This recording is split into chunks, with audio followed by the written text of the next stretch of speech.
We've been following the story of one village through the whole of our history, with the help of the villagers tracing the tale from the Romans to the present day. With the Roman road disappearing to the distance.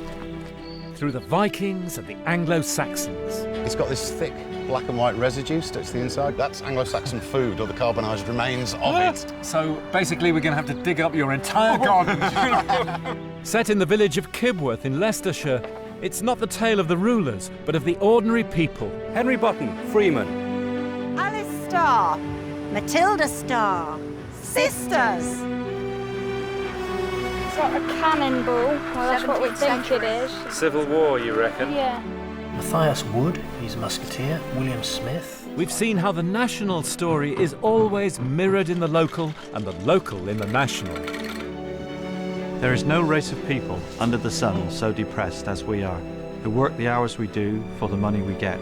We've seen how our history is not just theirs, but ours. It's amazing to think that 90% of us didn't have the vote up to 1832, and women didn't get the vote until 1928. In the story of Kibworth and the story of England, we've reached the modern age, a time when what happened to the ordinary people of England was as rich and dramatic and exciting as at any other time in our past. Right, ladies and gentlemen, can you hear me at the back all right?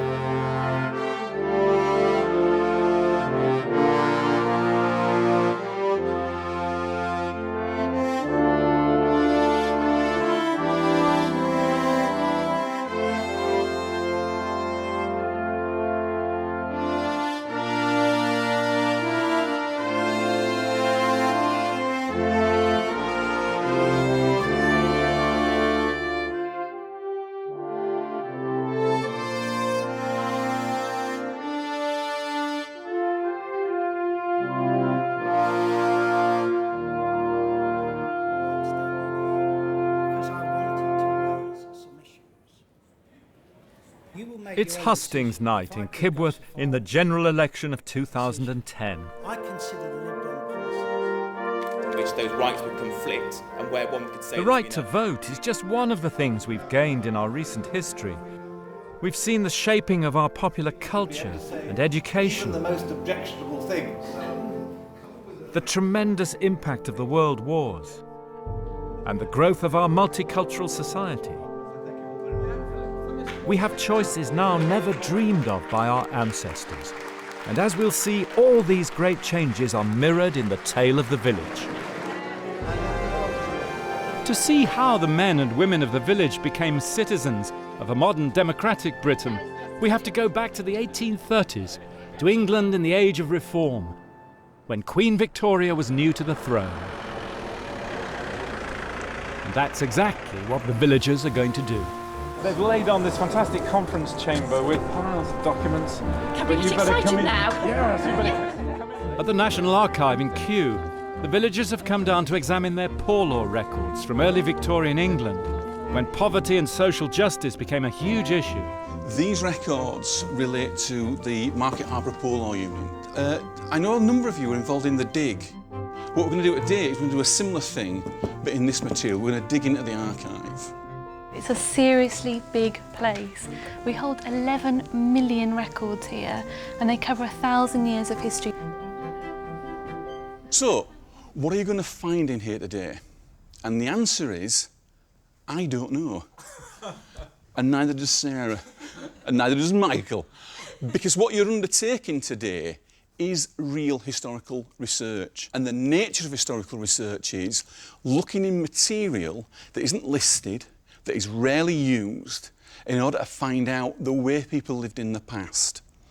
Now, I couldn't tell you the last time anybody looked at these records, and it may well be that nobody has. It's going to be incredibly valuable for understanding how that particular area in Leicestershire operated in the 19th century. Like Britain as a whole, the village was changing fast at the start of Victoria's reign, with industrialisation and the rapid growth of transport and communications.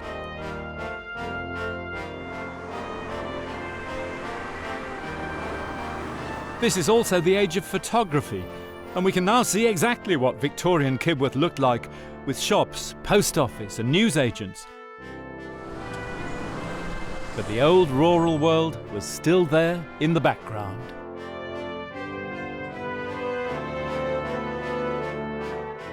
The Victorian age was one of the greatest periods in our history, when the influence of our language and culture, our institutions and politics went out across the whole world.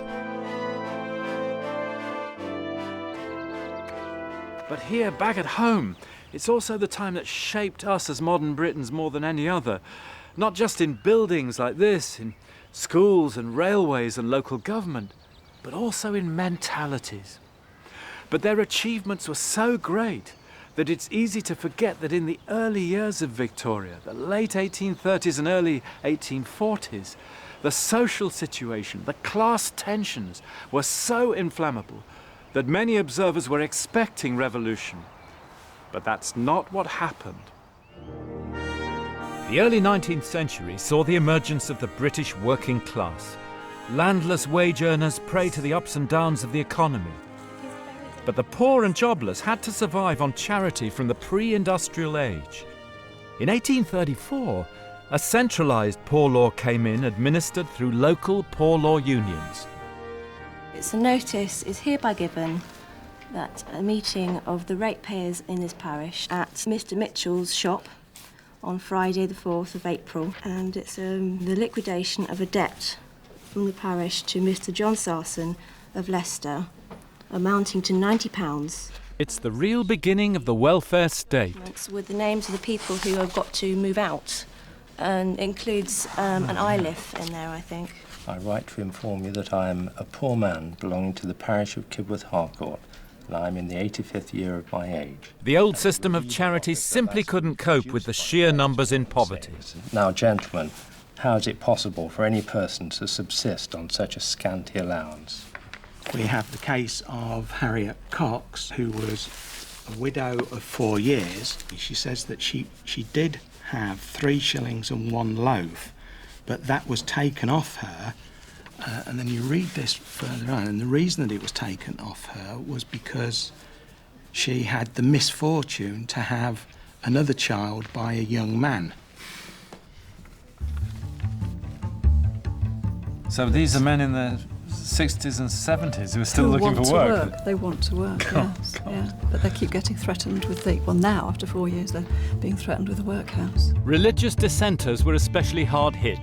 We are poor men belonging to the parishes of Kibworth Beecham and Kibworth Harcourt in the county of Leicester. And being out of employ, we've repeatedly applied to the Guardian for work, but he invariably refuses to employ us. Fact is, we are dissenters, the unpardonable crime. Therefore, we are neither to have law nor justice, but be sent to such dens of iniquity as a workhouse. Men will not submit to be incarcerated in a workhouse merely for want of work. No dissenter can submit to be transported into such dens of iniquity which are worse than West Indian slavery.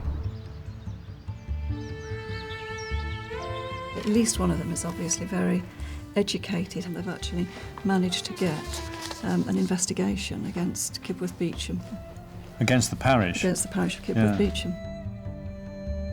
However, the Commissioner challenges their knowledge of the poor law and claims that they've had to have had some assistance of some persons who are able to clearly explain to you what the laws are. You know, they're just making this assumption that they can't possibly put forward this argument themselves. But of course they could. The village had a long tradition of literacy. And now the religious independents and dissenters became a voice for change. Congregationalists, Baptists and Methodists, Protestant groups outside the Church of England. And after all, the village had run its own grammar school since Tudor times. There'd been a village school since 1812. But the dissenters challenged the status quo. People who are more concerned about religion, more concerned about religious faith, or obviously have the ability to read because they've studied the Bible for themselves. So they tend to be a little bit above, obviously, farm labourers. In the background was Kibworth's 18th century dissenting academy with its amazing range of learning, which had underlined the role of literacy in the village. They were trying to offer the same level of education as a university. So it's beyond grammar school, logic, ethics. They continue to study Greek and grammar, learn Hebrew and divinity. It eventually comes to London, and we now have the books here in the library. We're the inheritors of You're the inheritors of the Kibworth Academy. Yeah, the books and the manuscripts and so on. And this union of religious dissent and working aspirations helped win many of the rights we now take for granted. Read the Bible for yourself, and as you know, it can be very contradictory. You have to balance passages against other passages, and of course people put different weights on different things. The toleration, the real legacy of dissent, our civil liberties, the fact that we have freedom of speech, and it's written into, we don't have a constitution, but this is an expectation. That's one of the things that dissenters really fought for, the right to be able to worship as they wished in their own places of religion, and not be forced to go to a state religion. The civil and religious liberties that we enjoy today is, I think, the great legacy.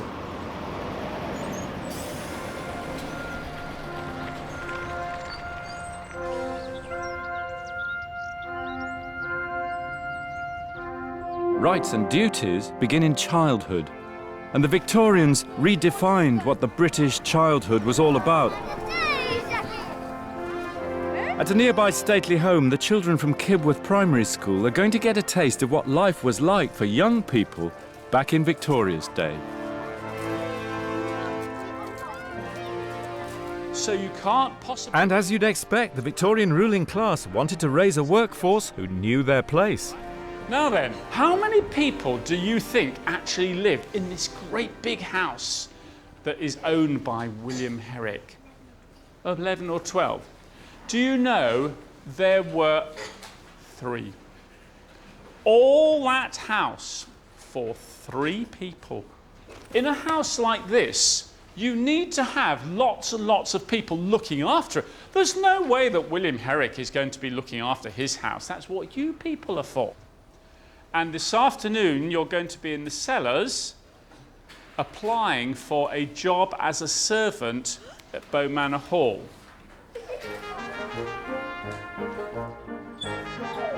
That's it. With the old rural world in decline, new forms of employment for the young were taking over. Good, well done, good girl. The servants which we sacked before... Sacked? Sacked without any pay.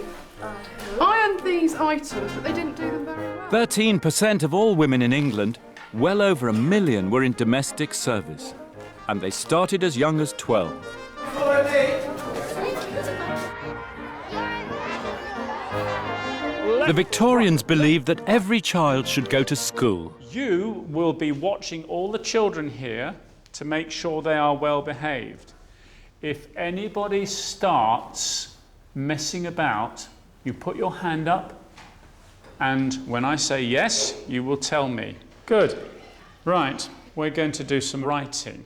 Education from 5 to 12 came in 1870 and became mandatory, as it is today, in 1880. And so on, all the way across there. At the core of Victorian education, the 3 R's: reading, writing, and arithmetic. When your pen runs out, you prime it again by putting it back into the inkwell to get it full up again. Since Tudor times, England had been the most literate society in history. Victoria's can-do culture made the next big push, by 1900 achieving 90% adult literacy, not far off what we've got today.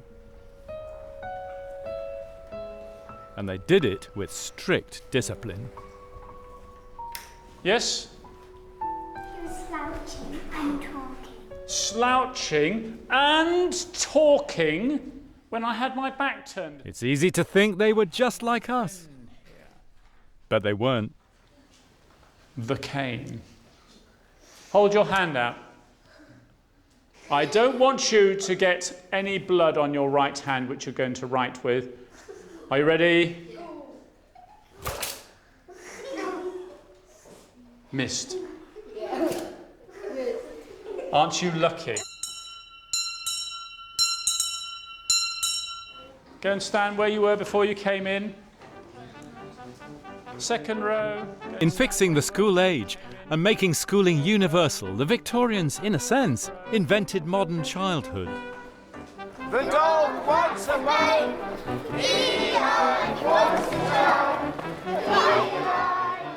For the first time in our history, the world of childhood was separated from the world of work.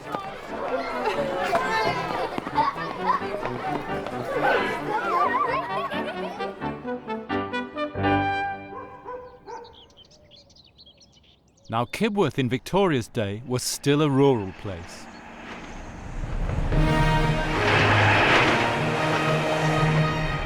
But that changed in the 1850s. That is amazing. So this is in Kibworth, is it? This is. Gosh, I thought he was going to hit the camera for a minute there. You can see the driver shaking his fist at one point. Armies of navvies shifting millions of tons by hand cut great swathes through Midland England, and they brought us the railways.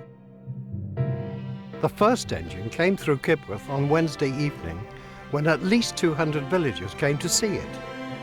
It stopped for a short time, and two of the trucks filled with people, anxious to say they rode in the first train through Kibworth.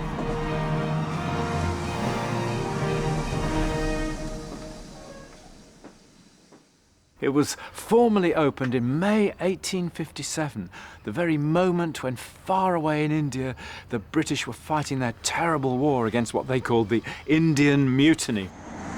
Kibworth would be changed forever. No community was isolated now, and the speed up of communications would help build a national culture for the first time. My lords, ladies and gentlemen, good evening. And even Kibworth became part of it with regular concerts by the villagers themselves. 25th of April 1882, an amateur dramatic entertainment was given in the village hall on Wednesday and Thursday evenings. What a lot of these programmes consisted of course, was very, we would consider today really rather sedate and very genteel. It was the kind of entertainment that the vicar would very likely introduce and may even do a genteel turn or two himself. What used to come around the professional entertainment were very family orientated. You got a man and his wife and their children, and they would go around the country. And with the spread of the railways, it was much easier for people to travel. So you could have like Harry Clifton, who was a very celebrated songwriter, and his wife was Fanny Edwards, who appeared in the village hall here on the 16th of February 1874 to give an entertainment. She will be assisted by 6 other artistes of superior ability, and the different characters will be represented in appropriate costumes. Gosh, what a fun evening that sounds. Does anybody have any ideas? So as another piece of historical research, we asked the villagers to reenact a Kibworth Victorian concert. I'll do a song of Twilight. Just a song of Twilight. That's the one. Do you have the music for it yourself? At home, yes. You've got it? You've got the music? Yes. What a pro. Once in the dear... No. Once in the dear dead days beyond recall, when on the world a mist began to fall. Lovely. Everybody? Just a song at twilight. These village shows were infused by the Victorian middle class ethos. It was a received culture, sentimental and moralising.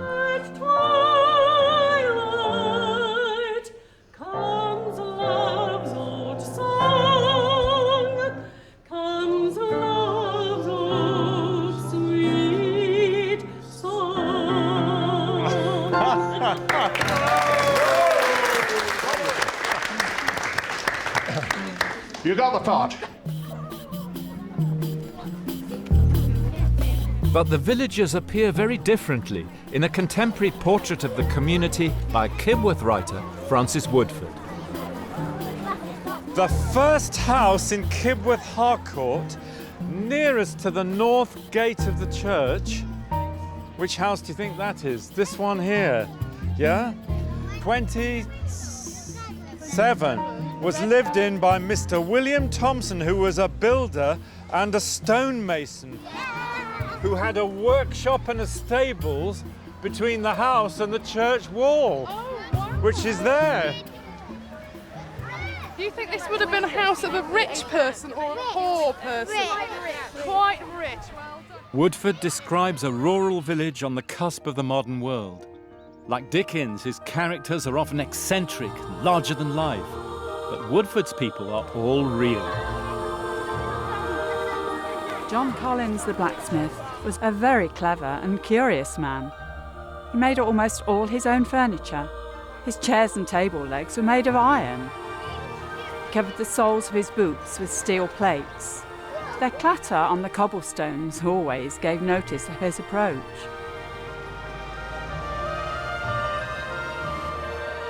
Samuel Burdett, the shoemaker, played bassoon in the church choir.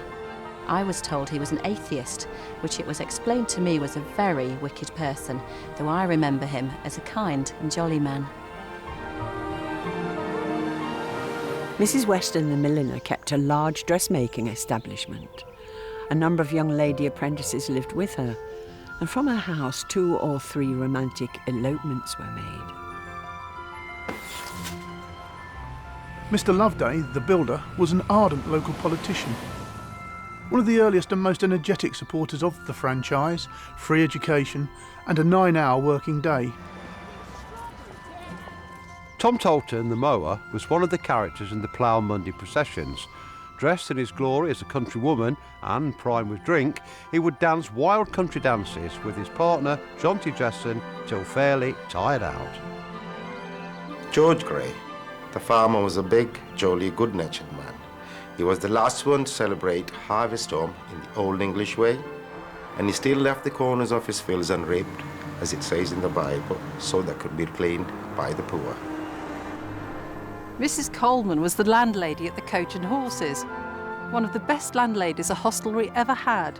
She dispensed charity liberally, studied the comfort of her customers seriously, and would refuse men drink when she knew the families needed more money.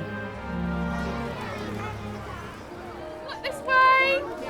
We went on the Kibworth Victorian Trail. 3, 2, 1.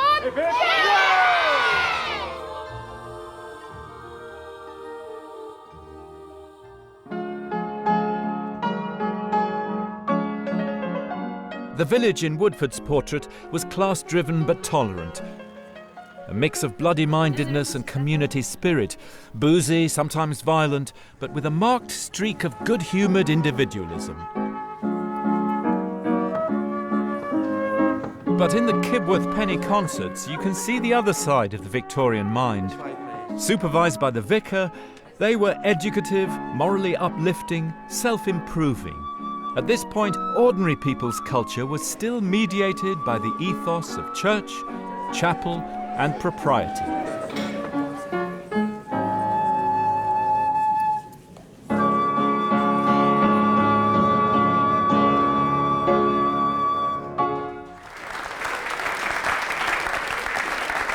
Ladies and gentlemen, as your vicar, it falls upon me to bid you all a very warm welcome to what I am sure is going to be yet another delightful evening of wholesome, rational entertainment.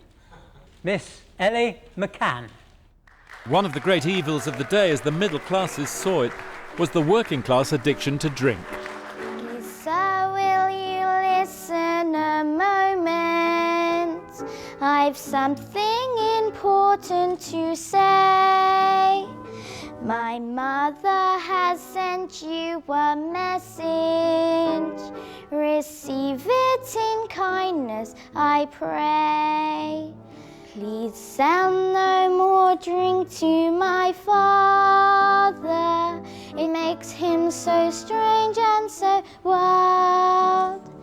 Heed the prayer of my heartbroken mother, and pity the poor drunkard's child. Heed the prayer of my heartbroken mother, and pity the poor drunkard's child.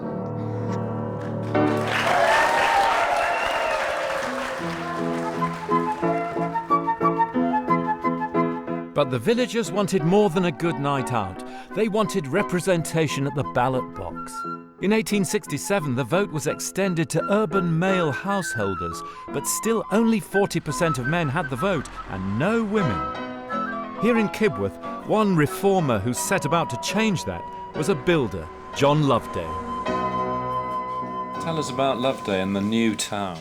Most of the people up there were working men, and they supported Loveday, so it became the radical part of Kibworth. The radical part? Radical, yeah. Radical Kibworth? Yeah. So this was emphatically the working men's Oh yeah, part of town? well certainly from the coming of Loveday you could say really. If there's one person, if you could go back in time to meet, I'd like to meet John Loveday. He upset a lot of the gentry in the village, so I'd like to meet him. And You'd like to meet him? Yeah, I would really. I'll tell you what I'm going to ask you to do, which I'm going to ask you to just read me this little passage about him, because I think it conveys him so wonderfully, doesn't it? Mr. Loveday, would you read that for us? Mr. Loveday, in addition to being a large contractor, was also a very ardent politician and one of the earliest and most energetic supporters of the franchise, Freedom Education Act, 9 Hours Movement and kindred measures. A man of ready wit, unfailing good temper and full of energy, he seemed to be in seventh heaven when expounding his views to the large audiences which used to gather to hear him, either in the village hall or from a platform erected at his own expense on the cross bank. In Kibworth Beecham, where a large hosiery factory would soon be built, it was Loveday who helped more working people get the vote by building them housing in what became known as the New Town.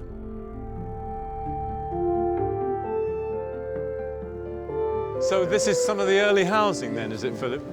Beaconsfield Cottages, 1877. Good morning.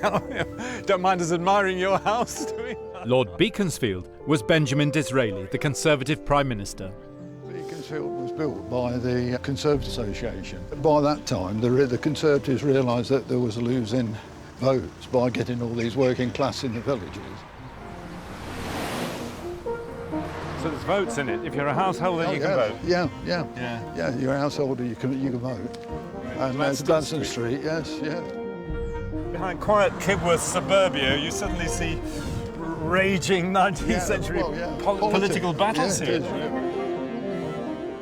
So even in the streets of Kibworth, you can see the story of industrial England. There was a factory at the back of this house there. You can see it from Dover Street. Yeah. And then the Morbys who lived in this house here, next but one, Andal Cottage. Cottage. Of course, you get Stonehenge opposite.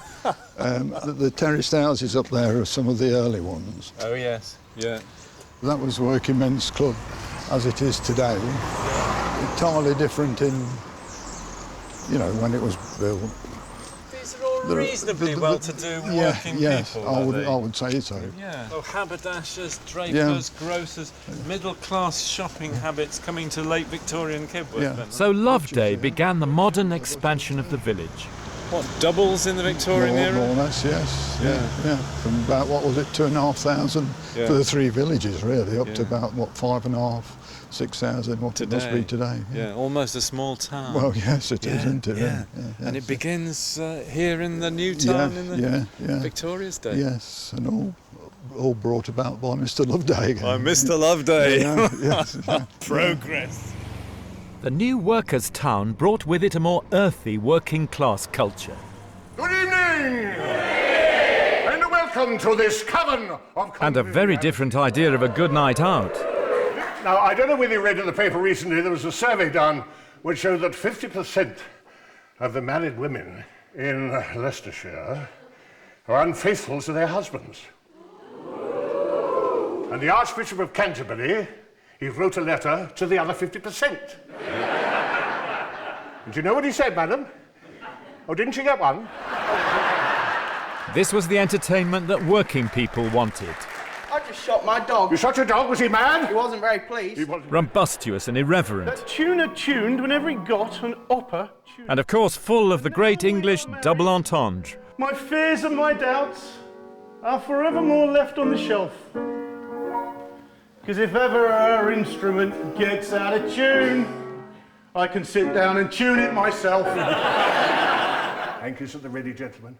and songs that were the soundtracks for our great-grandparents' lives. Surely Kipler's answer to Mary Lloyd, none other than this Claire Gibbons! Now if I were a duchess and had a lot of money, I'd give it to the boy that's going to marry me.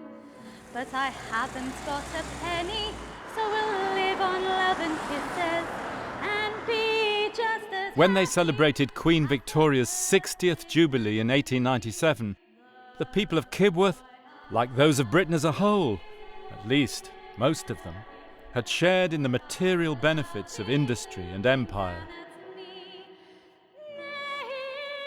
And by good luck and good judgment, England had avoided revolution. But other trials lay ahead.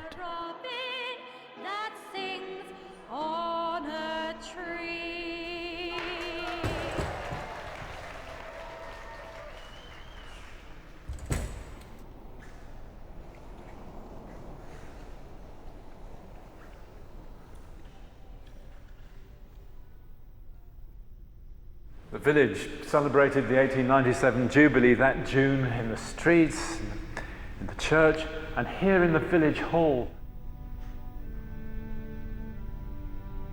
Tremendous things have been achieved over the 60 years of Victoria's reign, and a justifiable pride in all that comes leaping out of the pages of the local newspapers. But with it, a shadow on the horizon, an unlocalized anxiety.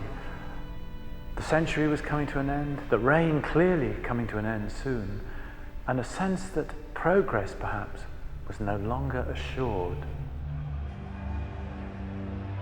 In 1905, a march for the unemployed from Leicester to London came through Kibworth.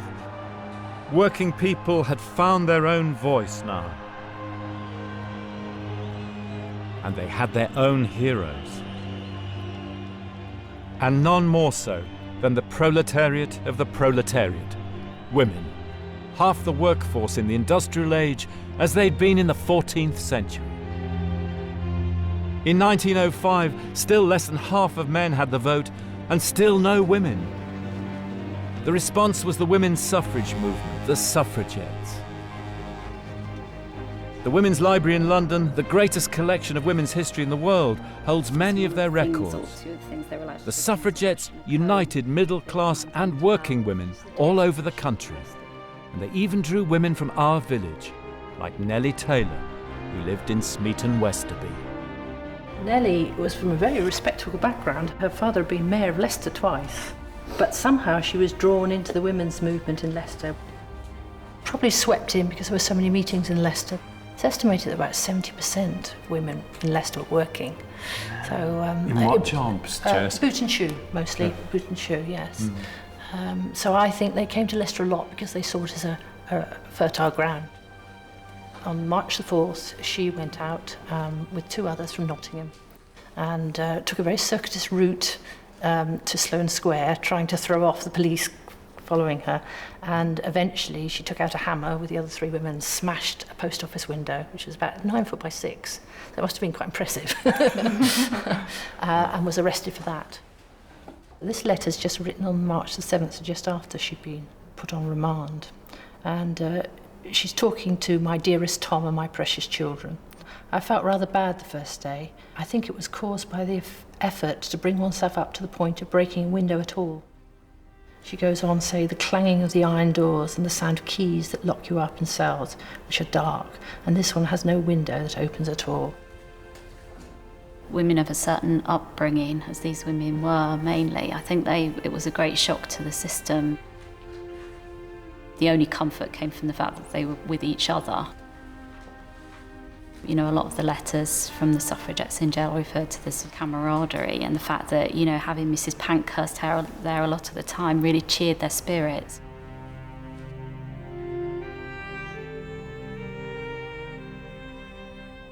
The charge sheet actually said she assaulted a policeman, she slapped him in the face. Nellie categorically denied this. She said it was beneath her dignity to slap anyone in the face. Looking at the effect of the First World War, Did the suffragettes make a difference, do you think? I think it suited Lloyd George to pretend that, women have been working hard in the First World War, and it sort of soothed his ego to take that. But of course, I think it's, it wouldn't have happened without women making sacrifices like that, I don't think. The struggle of British men and women for the vote was put on hold by the First World War. In the East Midlands, the recruiting drive drew patriotic and optimistic crowds.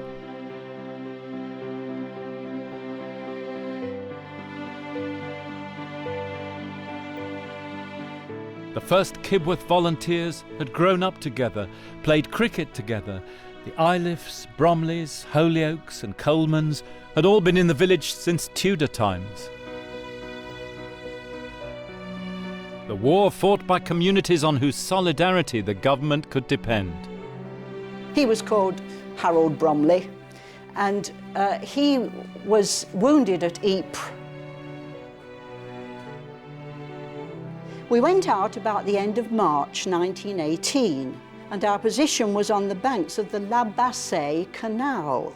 I was one of 4 who had to fetch rations up from the Limbers that first night, and what a night. At about midnight, the Germans put up a heavy barrage. It pounded our trenches, and behind a smoke screen and with gas overcame the Huns in their thousands. And what sights I saw, I shall never forget. Dead and wounded everywhere. The story of the boys from Kibworth, of course, can be repeated in any place in Britain. The first to die was Bertie Pell.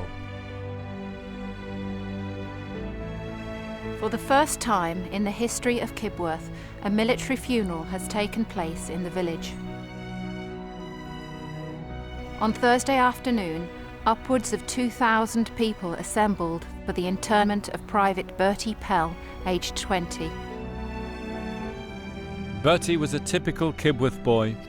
The grammar school, a footballer, chorister at St Wilfrid's. Wounded once, he'd gone back to the front and was killed 3 months later. People that lived in the same village or the same street quite often joined up together. It's bad enough seeing anybody killed or injured. If it's the people that come from your town, your area, your friends, that would have really taken a terrible toll. My great-great-great-granddad, Walter Holvey, who fought on the Somme, and all I know that he was sent over the top and was killed instantly. My great-great-great uncle Ralph Buttress, he fought in France and he died of common war death, which I suppose was shot or blown up, and he's in Philosophy British Cemetery in France.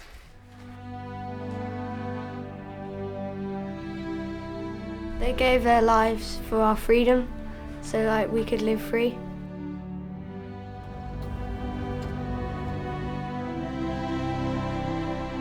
Every year, Kibworth High School does a coach trip to the Somme battlefields from the First World War.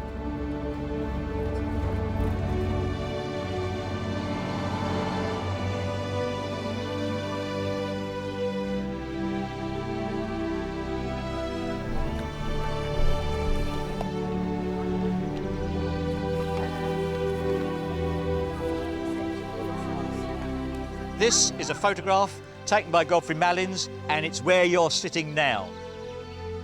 This is this very place where we are now. Okay? You see that?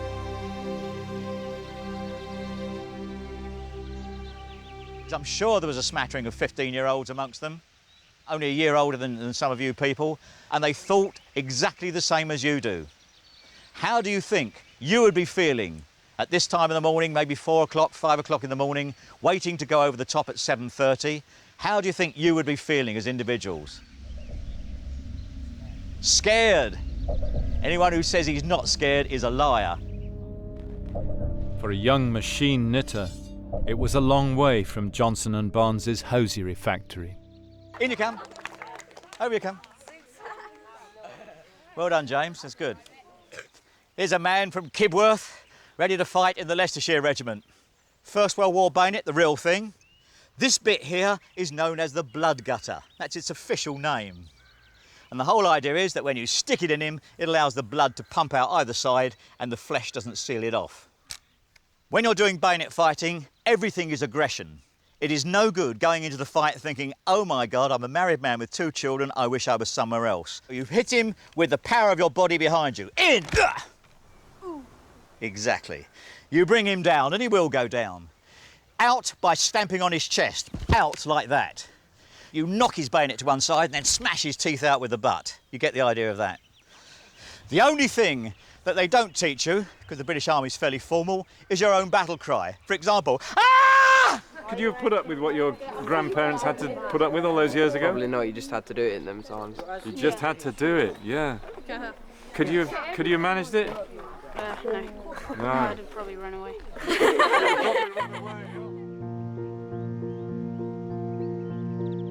40 village boys were killed between 1914 and 1918. The tale of just one village during the war to end all wars.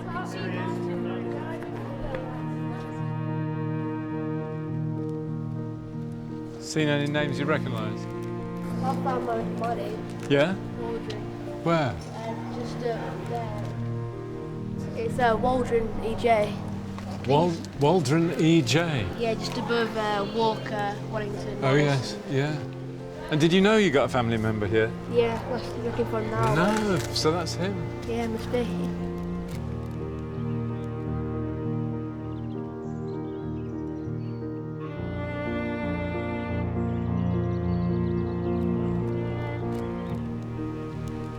The amount you just see here, on one panel, on one wall. Sad. Yeah, it is sad, isn't it? Very sad. I think without war, we wouldn't be where we are today. I don't think it's right, but then without it, we might not be here.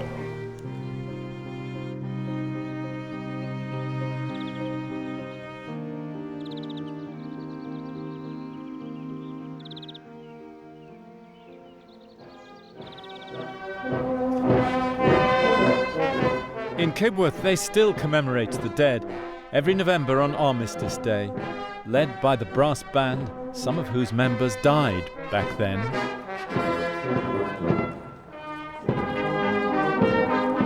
The First World War was a great and terrible communal experience, shared by everyone. And perhaps that's why, even though all the veterans are now dead, we still can't let it go. Lest we forget. George Garrett, Ernest Dunkley, Bertie Pell, J. Harry Holyoke, Robert Day, Charles Coleman, Ralph Butteris, Percy Bromley. In the brief period between the 2 world wars, the hosiery factory in Kibworth prospered. In 1928, the vote finally came for all, for women too. The village saw the coming of radio, telephones, a piped water supply, and even the first package holidays abroad, courtesy of a local man, Thomas Cook. Life seemed to have returned to normal.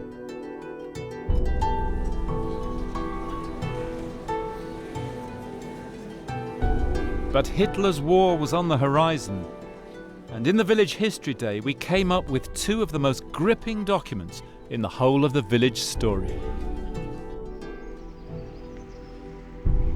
Oh, this is wonderful. Look at this. Air raid precautions. Is that the one with the telephone numbers on? It's March 1939. Yeah. So this is before.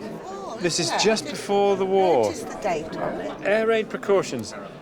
Kibworth, Beecham, Kibworth, Harcourt, Kibworth, Smeaton, Westerby. Telephone number 38. Who's got number 1? Isn't that fantastic, eh? Oh, yes, more telephone numbers, all of them. Mrs. Norman is 31. Evans's house in Smeaton is number 2. So these are the warden's posts then, aren't we? And there's a first aid point in the village hall in Kibworth.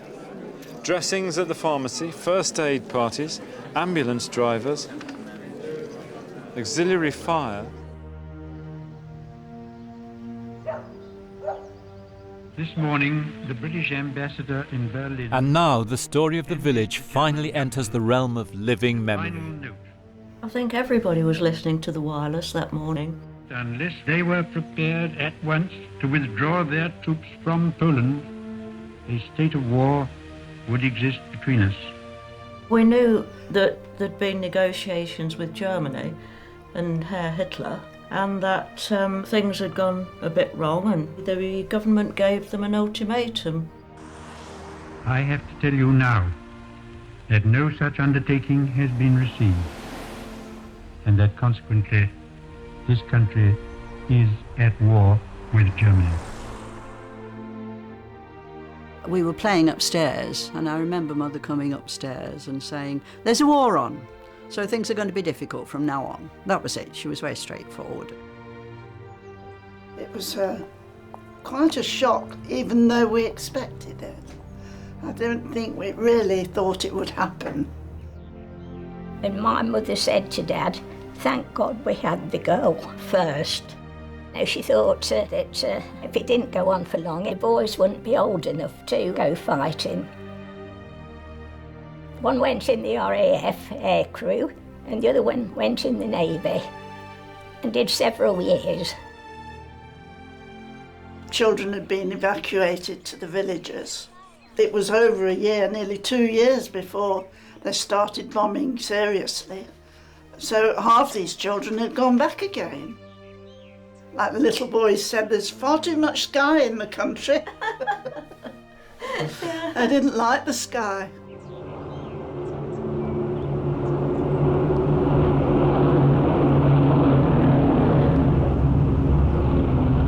Where I lived on the Leicester boundary, the noise was horrendous. So you couldn't get any sleep, the bombers were falling, then you'd hear another wave of bombers coming, and we knew they were German bombers by the sounds of the engines.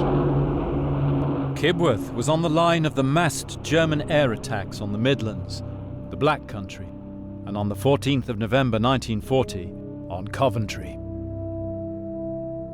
A friend of my father's, he came to see that we were all right, and I remember being carried up into the garden in my nightie by him to have a look at the sky towards Coventry, which was absolutely red.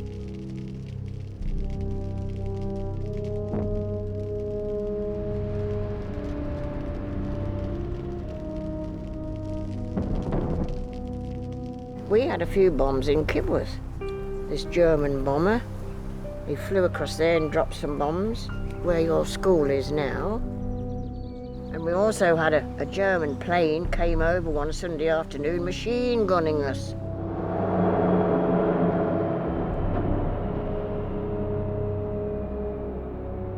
He was flying so low you could see the swastikas on his plane. He flew round the village with a machine gun. That was a terrible thing to do. Quite nasty, some of those Germans were.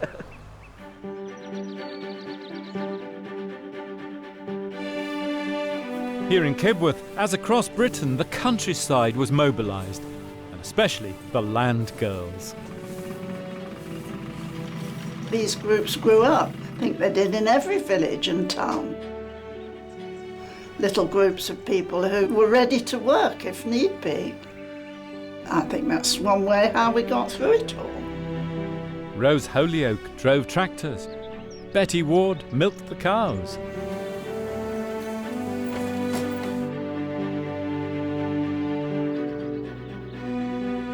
They held out and they did it until the first of the prisoners started to arrive on the scene. 2 of them stayed at the farmhouse along the road.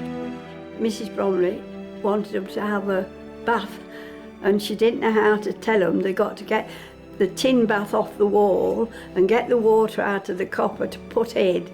They couldn't understand why there was no bath in the house. Both of them stayed here and they married local girls.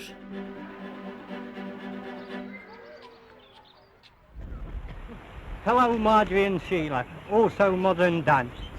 This is just the moment I've been waiting for to let you know I'm in the best of health, as you can see. Meanwhile, local men send their greetings back home from the Far East. Give my love to all at home and cheerio. OK, thanks. Hello, Mother, Dad and Betty. Back home, the village made its own Forces newspaper, sent to 400 serving villagers. The Kibworth News and Forces Journal, Yes. 1944. We send affectionate New Year greetings to our lads and lasses on sea, land and in the air. It's terribly touching, isn't it? Yes, it is. Absolutely. Yeah. It gives all the news of what's happened in the villages. It really gives you a sense of what one small village could, how it could be involved. Hello, Dad and family. I'm glad to say that I'm feeling fit and well. I hope you're all the same. Well, tell Tony I've got a few more souvenirs for him and I hope to be seeing you soon. This is some Kibworthian sitting in the middle of Baghdad. Yes. I want to feel the rain again and mow a tennis lawn. I want to see a pantomime, a parish magazine.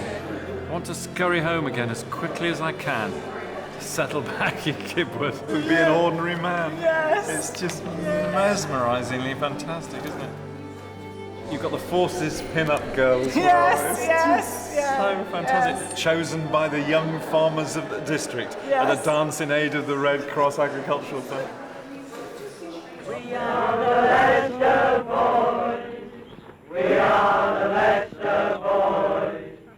We know what manners. We say no manners. We are respected. And when victory came, the village held a party.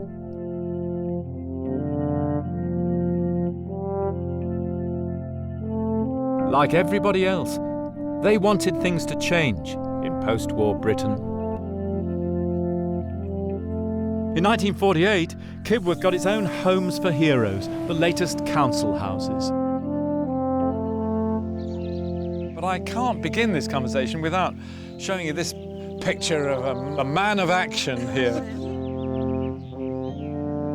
And this wonderful picture, which looks as if it's a still from one of those romantic wartime movies. We'd been married the day before. You'd been married the In day Belgium, before. Yeah, yes. I was in a forward unit doing reconnaissance, and we outstripped the fighting men. There was a few army there, but not many, and we decided not to go any further. It was getting a bit dicey. Yeah. So I went to this cafe, which her parents kept, and that's how we met. We got married in Belgium. Yeah. And we were there for another few days, and then you brought me to England. That's it, yeah. In an Air Force plane with a bucket for a seat. So how did you feel, Maria, when you walked in for the first time to your new house? It was a bit rough. It was a bit rough. They'd gone up fairly quickly and they hadn't been all that careful with the painting. We had to do a lot of work. But we were getting houses, you see, and a lot of other people weren't. So we were quite satisfied with what we had. We were happy. Living room, pantry, hall, bathroom, 3 bedrooms. So that was quite nice. Yeah.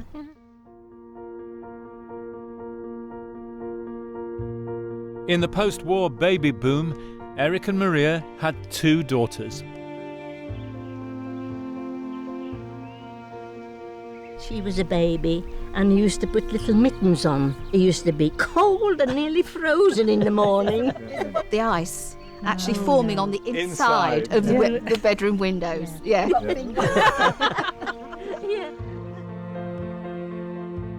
Those far-off days of the 1950s are the bridge to our world. After the war, Britain offered homes not only to our own heroes, but to the heroes of all the other places in the empire who had worked and fought for our freedoms. Today, nearby Leicester is the most multicultural city in Britain, and perhaps in the world.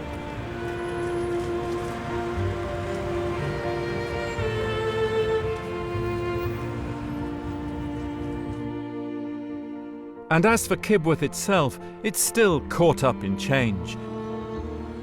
It has more than 5,000 people now, and it's still growing. With more than 600 new houses on the way, it will soon be a small town.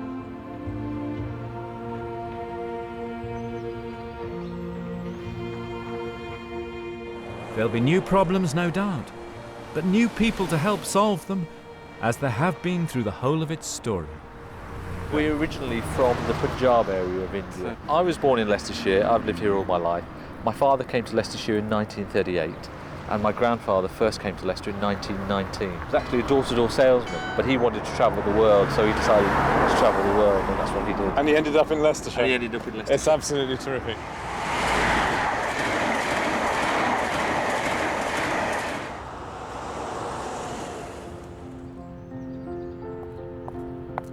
So there's our story.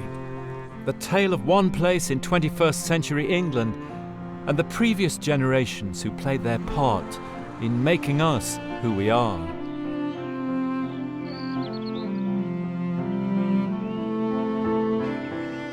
Having spent the last year here, it seems to me that Kibworth is an ordinary place, realistic and down to earth.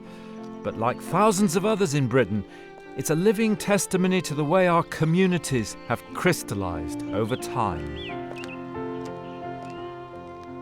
A pointer to the way deep-rooted ideas and habits are transmitted over long periods, persisting like a current just below the surface of history, unseen, but still moving things along. And looking at history through the eyes of one community over time, it becomes obvious that identity doesn't come from the top down at all. It's not fixed, safe, or secure, for it is reshaped by history and culture, always in the making and never made. But it is the creation of the people themselves. Thank you so much for coming. I'm just so amazed how many people you know now here. In autumn 2010, we invited the villagers to the Coach and Horses to bury a time capsule. Voice sensitive or something like that. Futuristic. Yeah. Very futuristic.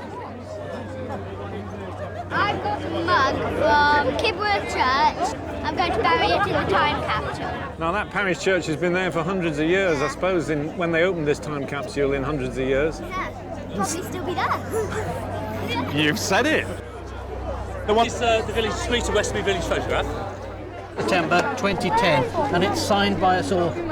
Gosh, only archivists could have dreamt up something so wonderful. If people learn anything from it, from our point of view, is that they can do it in their local record office. Yes, exactly the same thing. Now, why did you choose The Simpsons? I don't think it'll be on when we open it. Not like in 500 or 1,000 years. Yeah. And so, with The Simpsons, and the mugs and photos and school timetables, they buried the time capsule in the pit where on the first weekend we'd found part of an Anglo-Saxon bone comb. For the people of the future to find, just as we had found the people of the past.